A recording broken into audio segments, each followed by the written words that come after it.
Welcome to Future Learners, the show designed to empower students, parents, and educators. Join us as we explore the ever-evolving landscape of schooling, learning, and what it takes to succeed in today's world.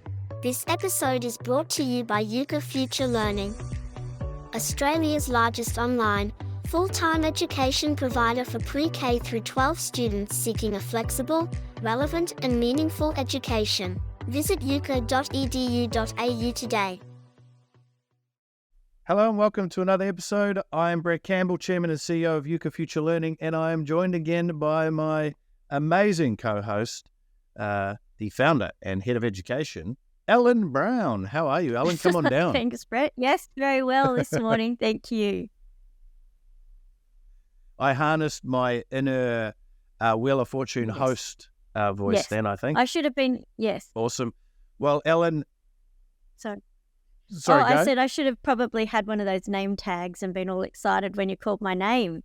It was Wheel of Fortune. Yeah. Well, for a show, I mean, the excitement that someone displays when they get called up to that spinning wheel was amazing to see, I will say. Going back many years now, I don't even know if that show's still around. But one show that we do know that is still around, it is Future Learners, and we're off to a great start, getting amazing feedback.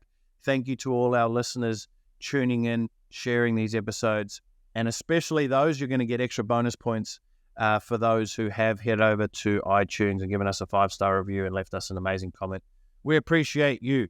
And if you haven't, though, yet there is still time. You head over, give us a review, share these episodes. It helps us get these messages out to many, many families that also need to hear what we're talking about. So, Ellen, today I'm going to play parent here for a moment, and I'm going to ask you a handful of questions as it pertains to a specific topic, because this is something that we get asked quite a lot. And it is, what is the difference between homeschooling and what is the difference between distance education? So I'll start with asking, what's the high-level difference between homeschooling and distance education? I guess the fundamental difference would be that when you're doing distance education, you've still got a school and a teacher who is, at the head of the hierarchy when it comes to what your child's learning, still making those decisions for you and for your child and what they're learning. Whereas when you're doing homeschooling, you as the parent have the responsibility and also the opportunity of making the choices about how and when and what your child is learning. So that's the big, big difference. So, yeah. So as a parent, if I'm deciding to take my child out of the mainstream schooling system and I'm seeking, an alternate way, how would I decide whether or not I want to do homeschooling or distance education? Do I have the options, or am I sort of put in a specific box that I have to adhere to? It really depends what state you're in. So there are some states like New South Wales and Western Australia where you have to meet certain criteria to be able to qualify to do distance education. So there isn't the choice for everyone to do that. Or in some states like Queensland, for example, anyone can go and do distance education if they choose to. So that's where it really does depend what state you're in. But then, once you look past that high level and think about why you're choosing distance education versus homeschooling or the other way around, then you can get into the nitty-gritty about, what opportunities you've got.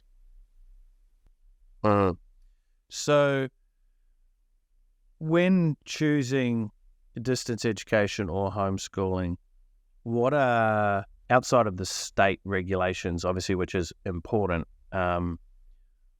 what are the key beneficial differences of homeschooling versus distance education? Okay, that's a really good one. I guess it depends on who you are and the time that you've got involved. Sometimes people will choose distance education simply because they feel overwhelmed at the prospect of homeschooling, and they think, there'll be another teacher, there'll be a teacher responsible. So, but as a parent, you're still responsible for the supervision of your child. So it really, what you're doing isn't as different as you think it is, homeschooling versus distance education. Because when you're homeschooling, you're also responsible for the supervision of your child. And so in the past, it used to be, when you went to distance ed, you could just enroll your child and say, well, that's done now. Their lessons come to them, via a portal, or they'll have their lessons sent out to them, that kind of thing. And in the past, when you were homeschooling, you'd have to say, okay, well, what books am I going to use? What lessons am I going to do? So it's a lot bigger responsibility placed on the parent homeschooling in the past. Whereas now, what you can do at Euka, being a full school program that you can be doing at home, the difference is very, very minimal. Yeah. Yeah. So let's talk about that a little bit more then. So the difference is, what is the standard week of the homeschooler look like versus the standard week of the distance education student? So with a distance education student, you're mapped out the same as with Euka. You're mapped out, these are your lessons for the week.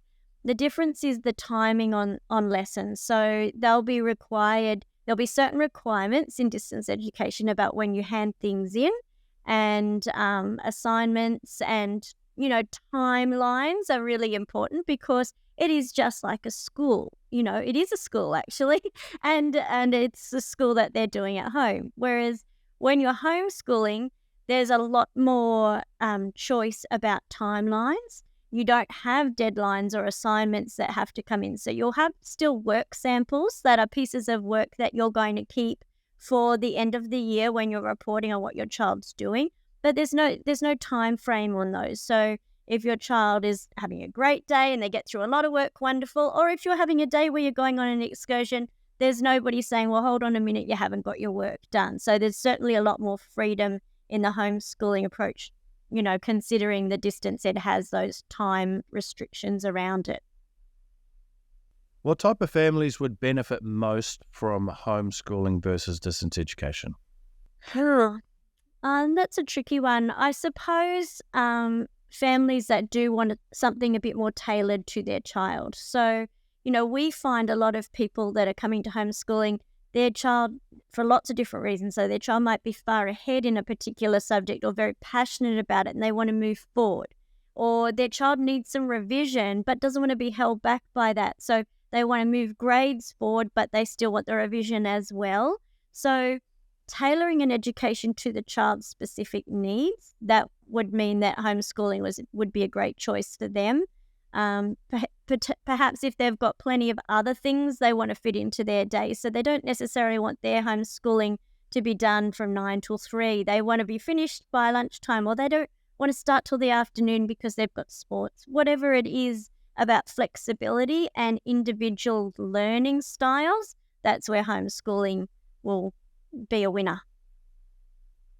So with distance education, if I'm picking up what you're hearing from a parent perspective here, of course, the distance education students, are they required to work from 9 till 3 like a school day? Is that the expectation of distance education? It's the expectation. So what you'll find, and every school is different. There's certainly different models of distance ed, but in general, yes, that's what they're expected to provide students is enough work between 9 and 3. But what we often hear when kids are moving from distance education to Euka, we actually find that the workload is quite large because they are required to fill all those hours. So, the interesting thing is often a child in distance ed will do more work than one in the classroom at school because there isn't the interruptions that they would have at school. So it's a day where it's filled with all those lessons, the same as at school, but without any interruptions that you would have assembly and, people being silly or activities that take you out of the classroom. So the workload can be quite high, and that's where we find that parents are relieved when they move into homeschooling and realize there's still the same structure that they can make a choice with, but not the same demand. Yeah, I think the big thing that I pick up there is prior to being able to have access to a curriculum for homeschooling would have been much harder of a decision for a family to be able to commit to, because you essentially would have to come up with the entire curriculum for your child. Obviously, given the hole that we fill and the void that we're filling and the opportunity that we're now providing for families with that entire curriculum, it essentially gets all the outside of having a parent, or outside of having a teacher specifically mark off and ascertain what success looks like. But again, we've got ways on how parents can do that very easily. It seems like obviously homeschooling has stepped itself up in many ways, especially from our perspective with having the curriculum, and it fills that void now, because one of the big benefits of distance ed is that it effectively is school just at home, with a lot more, let's call it, regulations around it and lack of said flexibility. So what happens if if we stay on flexibility for a second, what happens if I'm at distance ed and so I've been given my workload? How much opportunity or extra allowance is there for me to be able to work on the things that I'd much prefer to work on? Can I work on it at any time, or do I have to follow the regime pretty accurately? That again, that does depend on the school, but you have to think of it as school, so it is just the same as school. So you have your set grade level that you're in, and there's still flexibility to get extra work if your child is needing some more challenge and things like that. It's just the same as at school, really. But that requirement of 9 to 3, that's just part of running a school in general, and being accountable to the teacher constantly to get those things done in time is a big one. How much access does someone get to a teacher for distance education? Because it's not, you're not sitting there and you've got your teacher in your pocket for the 9 hours a day, so it's definitely not school. But like, what does it standardized look like? Obviously, again, I know we're speaking, and I'll just preface this by saying not every organisation is created equal. There are fundamental rules that they must follow, though. So we are speaking in generalised terms here, except when we're speaking about Euka, we're speaking very specifically because we know Euka pretty well, don't we, Ellen? What's the... I lost my question there. What was my question, first of all, Ellen? And then can you please answer it? It was basically about student to teacher ratio.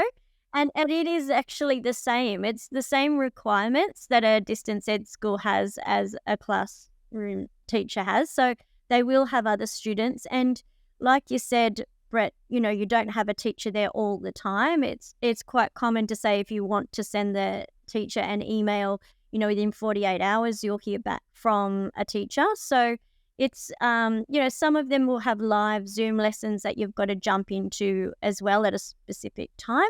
And others won't have that kind of, face-to-face kind of learning at all. So it'll just be via email that you're, communicating with your teacher.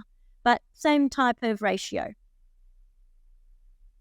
Okay, so when it comes to, a much talked about topic as it pertains to education is, price, right? So what are the differences? Is it the same price? Is there a vast difference between homeschooling and distance education? There's a vast price difference between the two.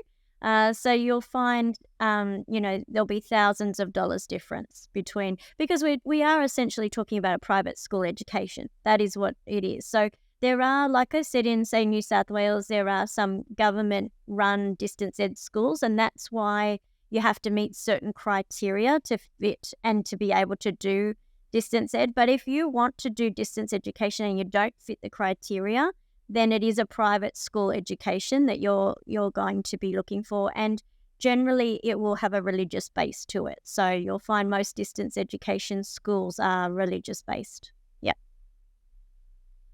Yeah, okay. So there's several thousands of dollars worth of difference depending on the choice you decide to take. Okay, so let's run a hypothetical. Let's say I'm a parent. I'm coming to you going, hey, Ellen, I'd love to know.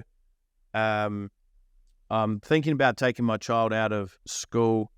They're currently in grade 6. We're about to go into sort of middle school, into senior school, into grade 7.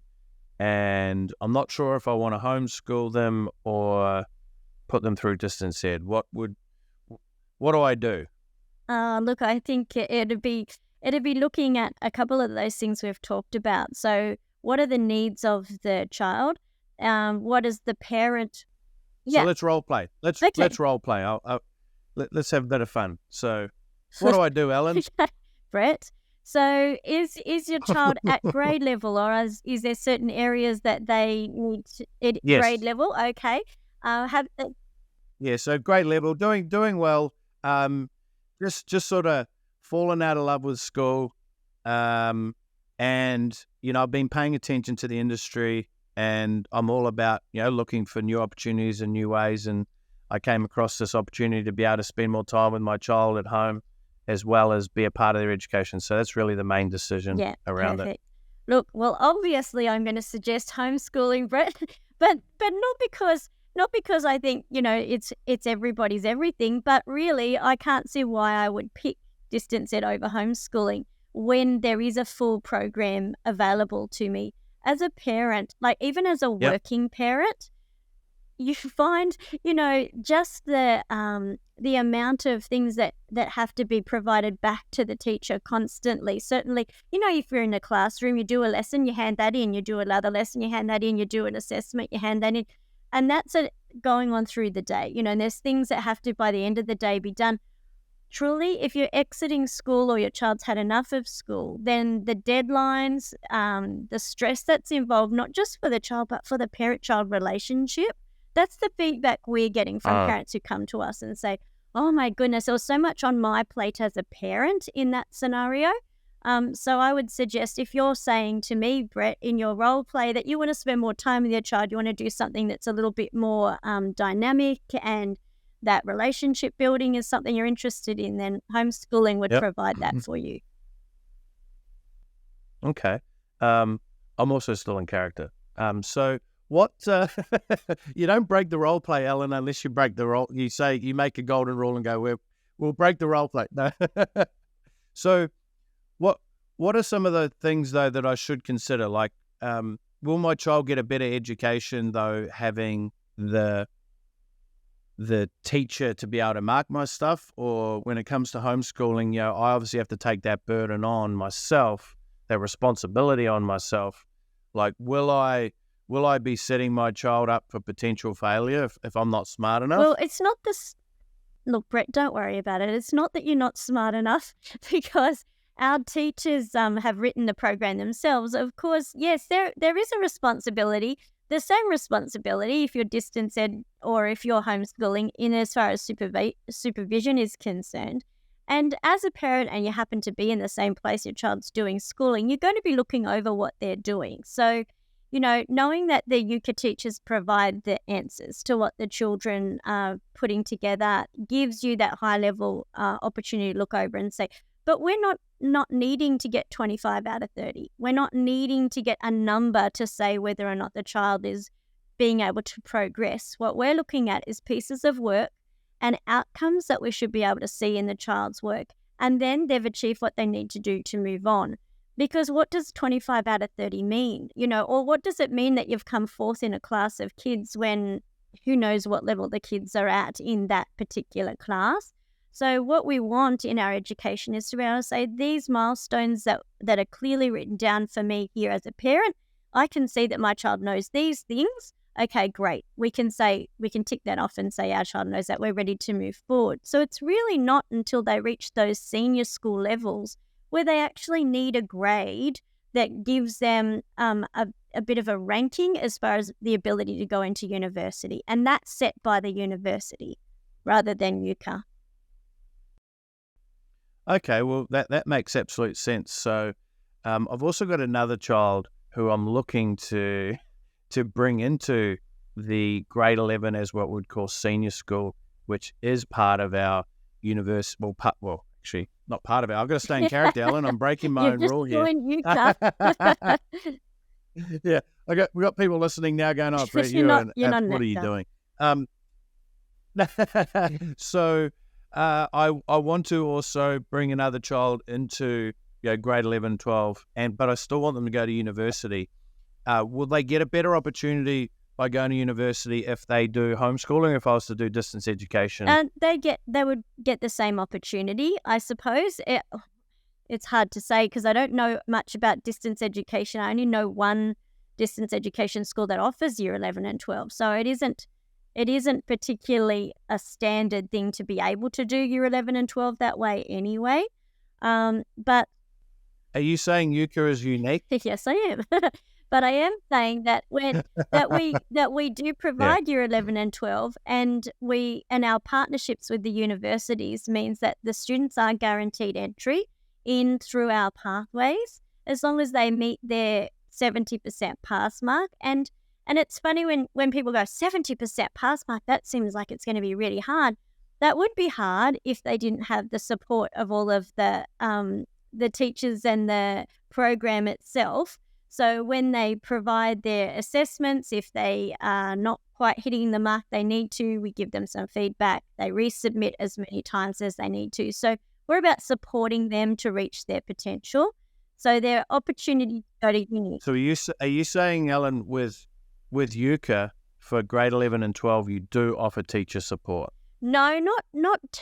How do I describe that? So not tutoring, but advice and support. Yes. And that's really important. You'll find year 11 and 12 students are actually quite self-directed and quite self-motivated.